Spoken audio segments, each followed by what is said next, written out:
Ken Amada from Persona 3 is overhated. Over the years, I've seen so much hate for this kid that it's mind-blowing, and while the hate has definitely died down a bit, especially after the release of Persona 3 Reload, you're still bound to see some disdain for this character. I planned on making the Ken character analysis as the next video, but after seeing the results of this poll I made in the community tab, which blew my fucking mind, like how is Ken below Chihiro, I wanted to do this instead. I'll still do a full in-depth analysis, but I wanted to do this first. Enough of me yapping, let me just get to the point. So a lot of the complaints you see for Ken are something along the lines of him being a kid, annoying, useless, stupid, immature, and of course, the biggest thing is his relationship to Shinji and what happens on October 4th. These complaints are all actually true to an extent, but what people seem to forget is that just like every other character in the entire game, he's flawed. And not only that, he's a 10-year-old child. Not only is he a 10-year-old child, but he's a 10-year-old child that saw his mother get brutally murdered by what is essentially a demon from hell, and on top of that, no one believed him when he tried to get justice for her, which is one reason as to why he has the Justice Arcana. This all leads to him being depressed and suicidal, only deciding to live to get justice for his mother and to kill the person who killed her. Obviously, this is the absolute worst decision you could possibly make, but can you really blame him for going down that path?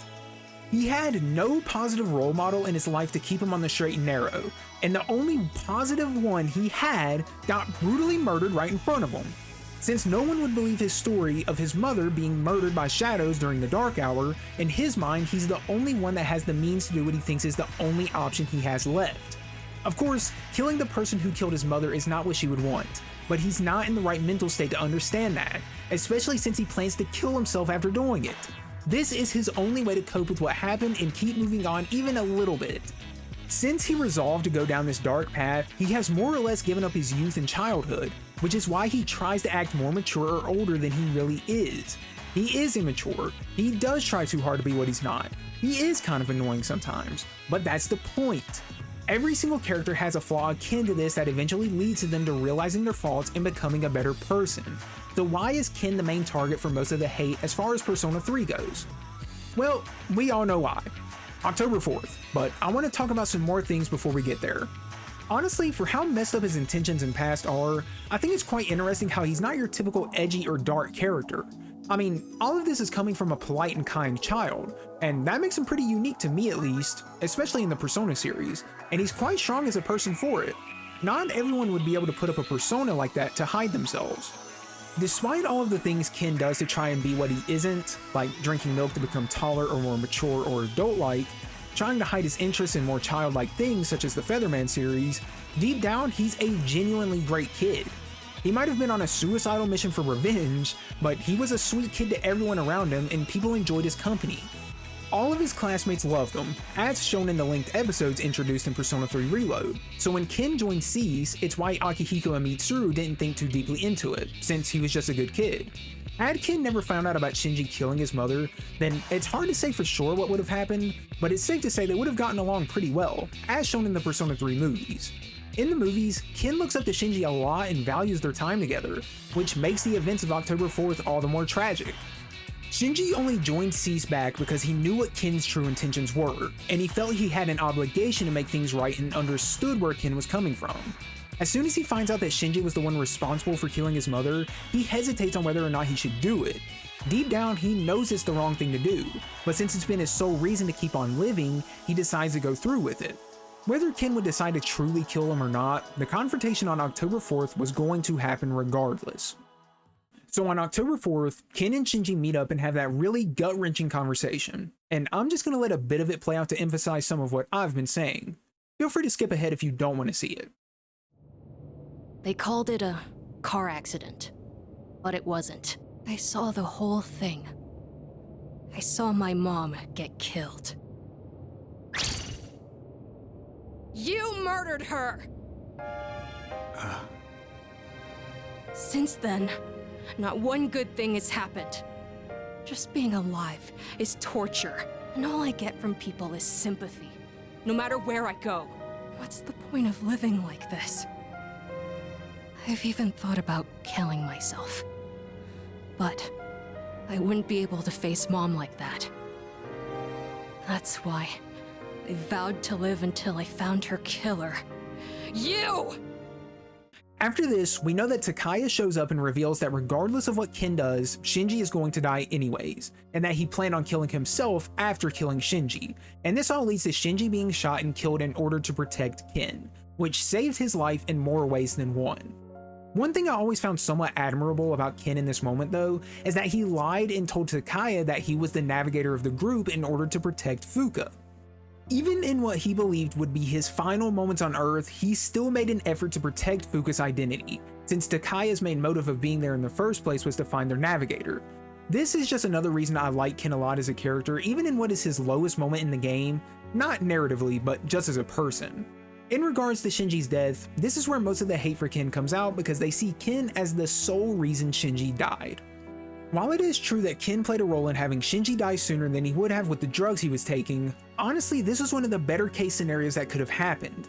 Shinji had deep regret for doing what he had done and was going to die anyways. Ken was planning on killing himself at some point regardless of whether he got his revenge or not, and not to mention that he hated living, and Fuka would have been killed by Takaya eventually had this moment not occurred. And the thing is, Shinji himself said this is how it should be.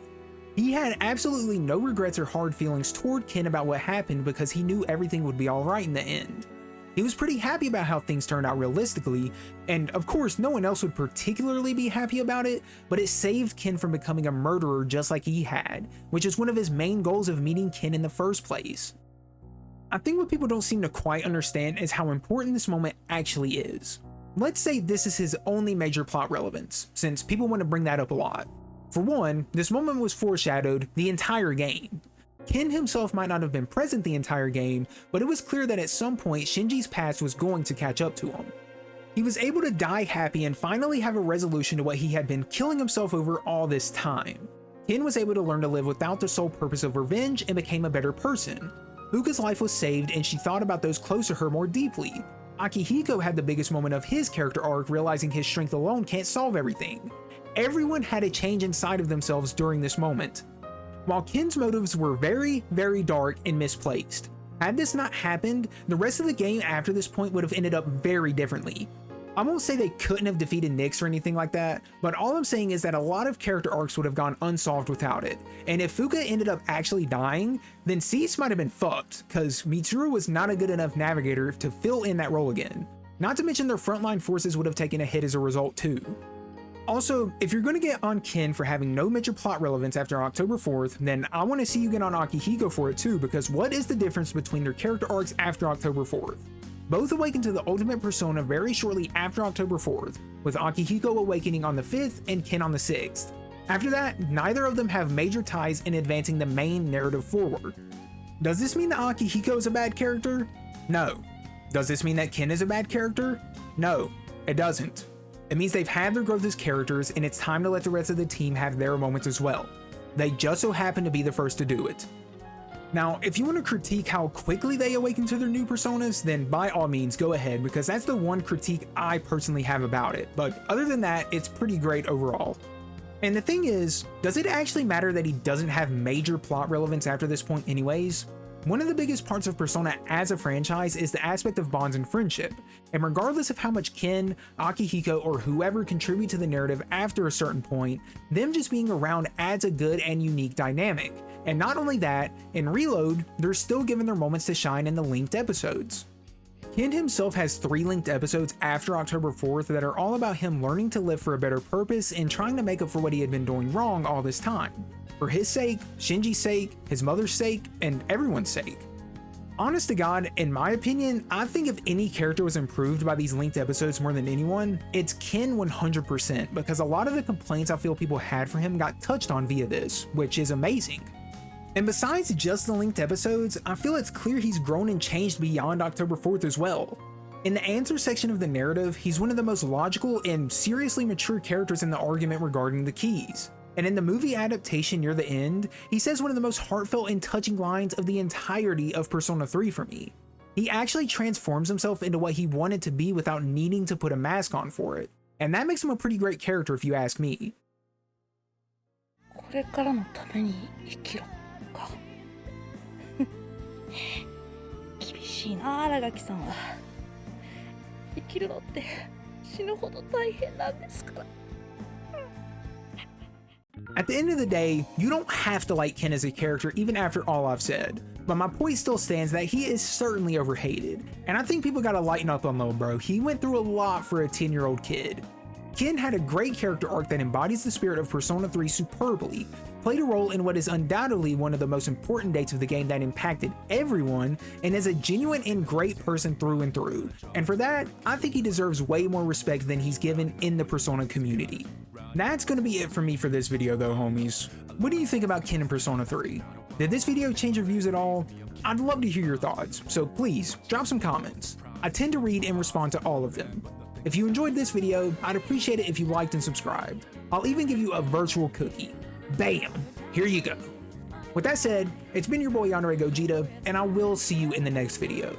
Peace out everybody, and have a great day.